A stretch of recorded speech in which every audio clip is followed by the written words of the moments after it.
So, my guest today is Martin Stevens, Head of Business Development at SalesPond, formerly with Fairfax and Riedel Sevilla. Welcome, Martin. Thank you. Now, my previous book was about sales and marketing alignment. The new book will be about sales and marketing the future. And I have this hypothesis that we can't keep going the same way as we are if we want to maintain a growth momentum. And I have a feeling that a lot of businesses keep doing the same thing and expect a different result. Certainly in the sales domain, whereby they go, let's just put more leads at the top of the funnel and then more leads will come out at the bottom, regardless of whether we actually burn relationships in the process. And I have seen this in North America, whereby it's seen as a numbers game, and the buyers respond by basically retreating.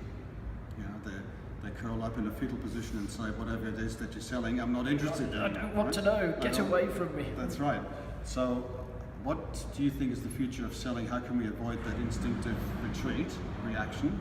How can we actually get them engaged and interested to buy from us?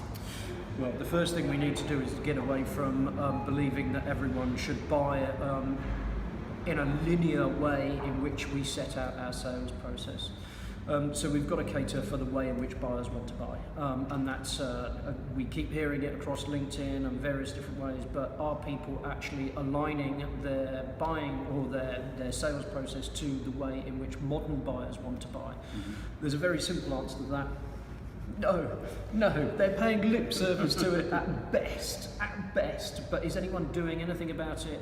I genuinely don't see too much evidence of it. And have you seen it in the past, in your past lives? I'd love to say yes, but again, no. I've generally seen fiefdoms. I've generally seen the marketing fiefdom and the sales fiefdom. Have I seen the two come together in a marriage of mutual intent and cooperation? No, rarely if ever. But I do see it a little bit more in some of the vendors that we talk to that are coming out of, these are tech vendors coming out of Silicon Valley, and they generally, some of them are well structured. They don't have legacy issues. They don't have the them and us situation. They're lucky insofar as they're new to market and they can almost whiteboard what a modern company looks like. And guess what? A modern company doesn't have fiefdoms. A modern company has goals that everyone should try and reach together and help one another reach. Shared goals, absolutely. And that brings people together. But you know, those are the guys that are getting it right. Older companies, older players, established politics. Established egos, all that. But the thing that strikes me though is with a lot of the larger tech vendors, they're really US or European or Japanese companies with the head office overseas and locally with just a subsidiary. So the subsidiary is usually seen as just a sort of a glorified sales department, right? And so, you know, is the collaboration between sales and marketing really happening across that distance to head office, or is it something that's created here, or is it just pretense? No, I think actually, to be fair to those companies that are coming over, if their head office back in Silicon Valley is structured and they have SDRs, they have a more modern marketing attitude to both sales and marketing, particularly if they have a chief revenue officer, then really they're pretty much set up, and that is easier for their offspring that have arrived in Sydney to structure themselves in a similar way. Do you know what? Even if their bigger head office is not overly structured in the best way, I do see more smaller tech companies coming here, and almost, we're a young company, forget about what head office is doing. We have goals and we damn well got to meet them. There's a couple of fantastic examples of this. A company called CrowdStrike, I'm not sure if I'm supposed to mention the individual companies. Another one called Tenable. They understand what sales and marketing shared goals are about, and they sit down with each other and they talk about it. It doesn't take more than one bad apple to ruin this, to ruin it completely. So if you've got an old school sales director comes into a modern company that has these shared goals, it takes roughly a month for them to annihilate all the good work that's been done. 1 month. 1 month, that's it. And it can be less. Oh, wow. It's a disaster. And so hiring with a new philosophy, a new way of doing things, and those shared goals is so critical. If you have an old school sales dinosaur that tries to stamp his feet and wants to just Let's talk about scale businesses. So I get it that smaller businesses find it easier to collaborate because they can just huddle around one desk, Yep. one room. They're not delineated by floors or by different locations, different states or whatever. Right? all crucial, by the way. All of that's so crucial. But if you have a larger organization and you have a marketing team that sits in Silicon Valley and you've got a sales force that's here and they maybe have a channel team with the resellers and all that sort of thing, it gets awfully complicated, doesn't it? And the distance doesn't help. No, it doesn't. But there are still things that need to be done straight off the bat. One of the first things that you should all agree on is an ideal customer profile, getting personas around those. This is not hard. This is not a geographic thing. This is just this is who makes us most money in the quickest amount of time and has got lifetime value. So they are in this vertical, they're this size, this is our key decision maker. You can put all that in a playbook. I can be Joe Blow off the street that's just come in as a brand new telemarketer, and do you know what? I've got a playbook and it says my ideal customer profile is this.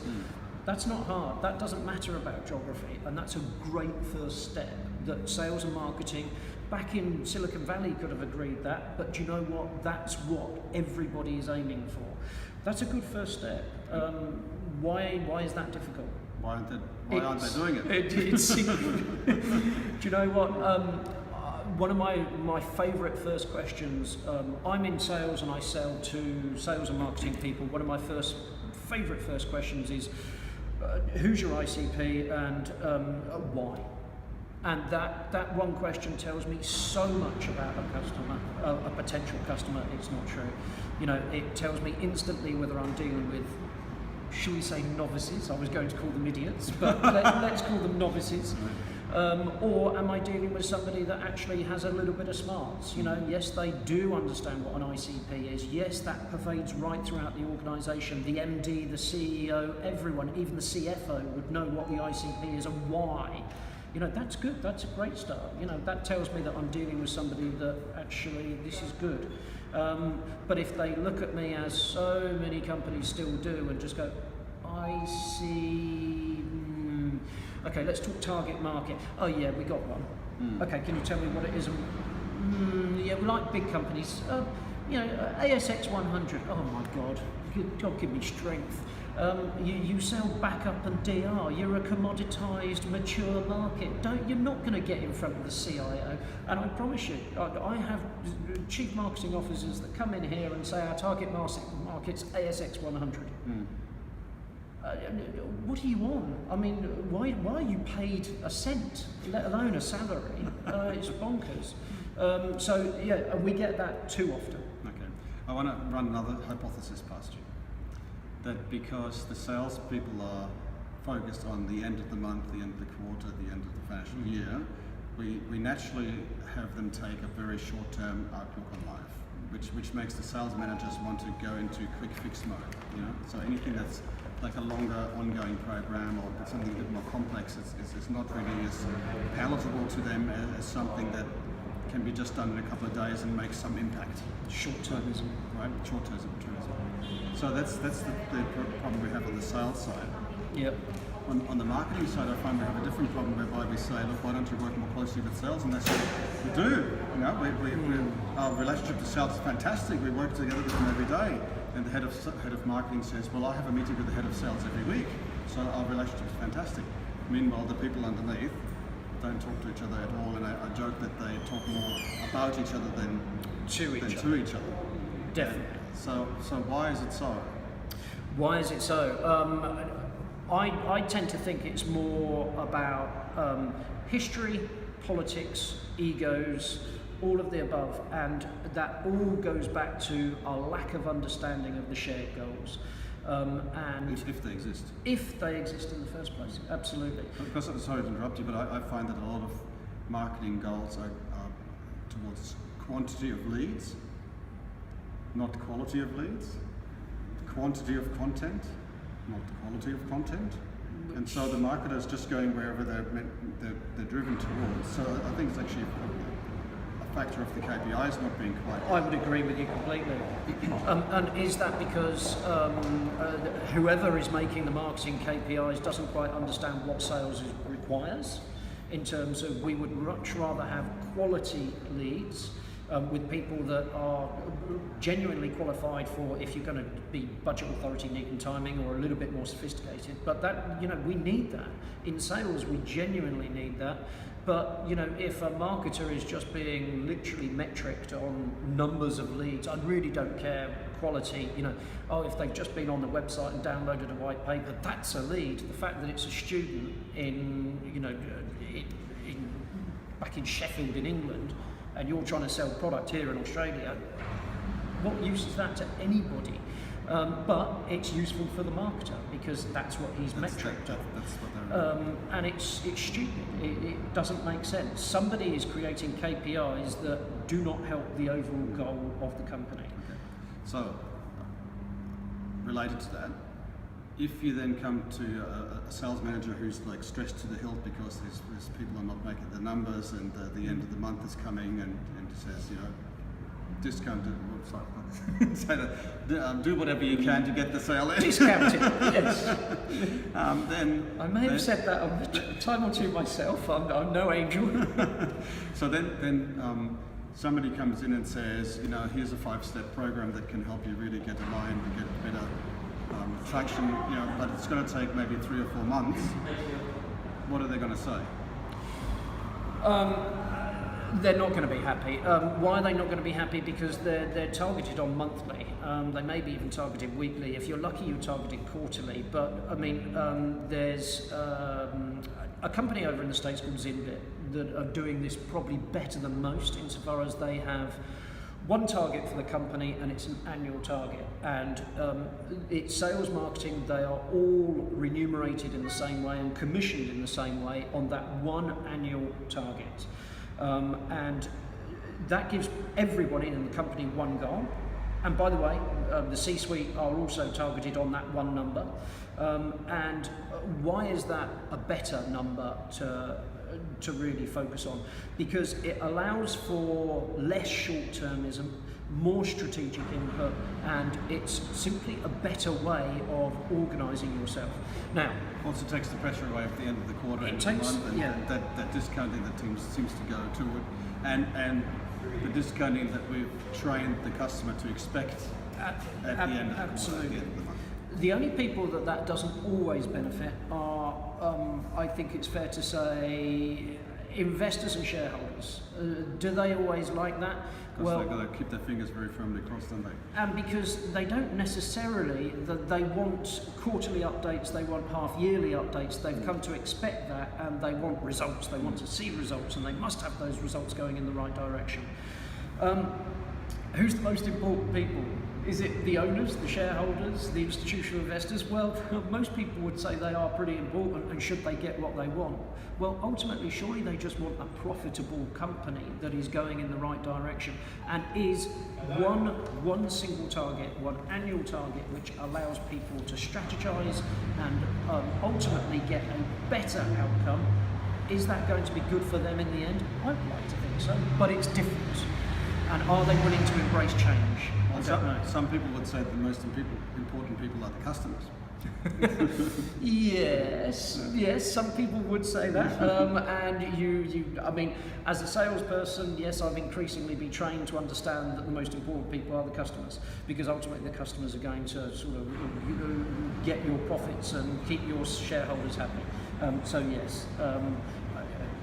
If everything you do takes out blockers and makes your customers' life easier and you easier to buy from, ultimately that has to affect your share price for the better. Yeah. There's plenty of evidence around that. It's just takes a bit of conviction to do it.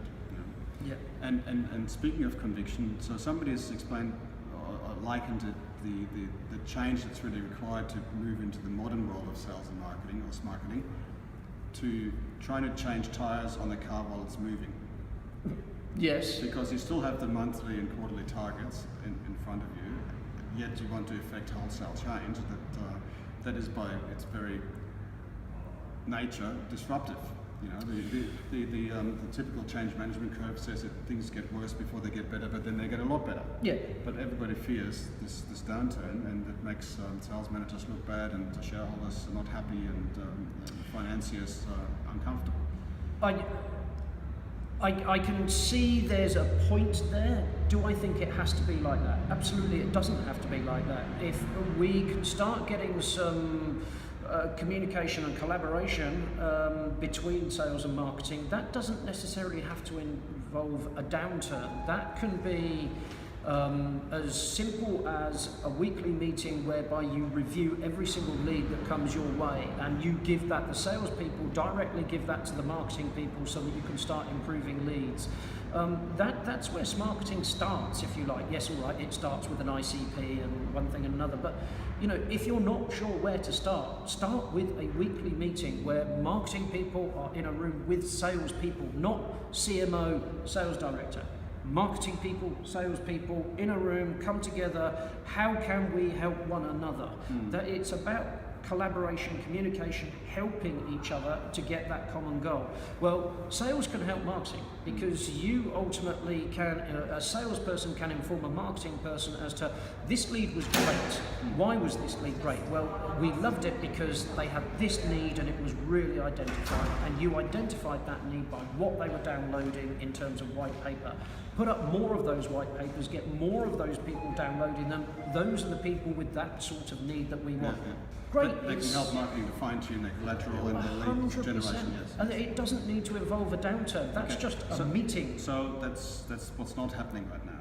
How can we start the dialogue that gets the two together and gets them away from your leads are crap and your sales guys are lazy?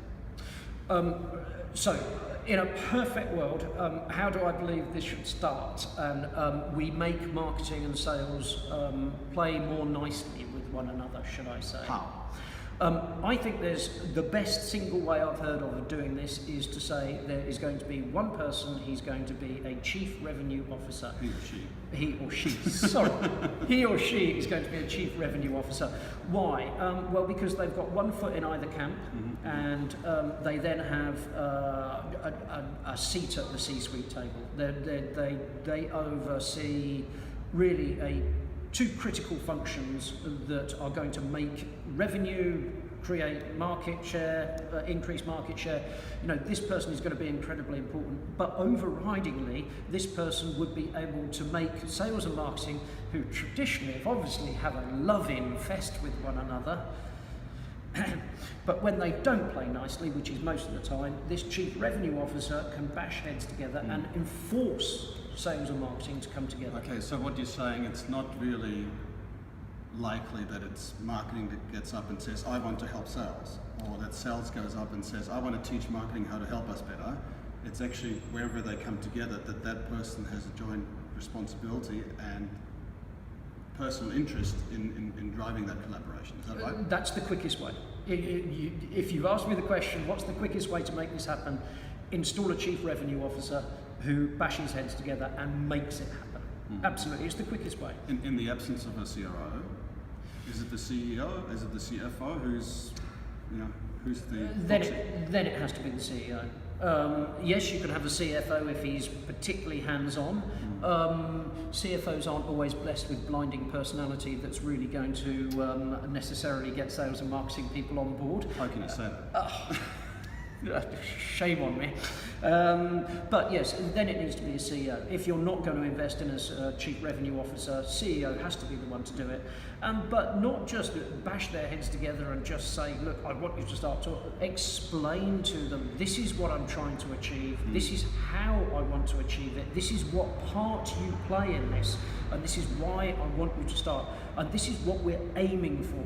So it's the why generation, the why are we doing this? I mean, I'm a afraid a CEO literally has to sit both of these guys down, the head of marketing, the head of sales, and say, this is what I would like, this is why I would like it, this is what role I would like you to play in it, and this is how I would like you to actually start going about it. To what degree do you think CEOs are actually aware that the problem even exists? At the moment, they're the least aware in many situations. Unless they've got hold of a consultant that actually introduces them to the whole concept of marketing and how it will improve the go-to-market strategy, improve just about everything else. CEOs have too many other things to worry about. Is this a top-of-mind issue for them? No, it really isn't. Because I find that as I said earlier, perhaps the head of sales and the head of marketing may have a weekly meeting and they think that's collaboration. But it doesn't percolate throughout the whole organisation. The other thing I was going to say is that if they were given a structured methodology to achieve that aim, do you think that would make it easier? It would be an improvement. Yes, if there was a structured methodology that explained whose role was in which area and why that was going to make a difference, a structured methodology would undoubtedly make a difference. So something perhaps like... He picked that book up, not me. No. All right, Martin, thanks very much. I've really enjoyed our talk. Thank you. See you again soon. Indeed.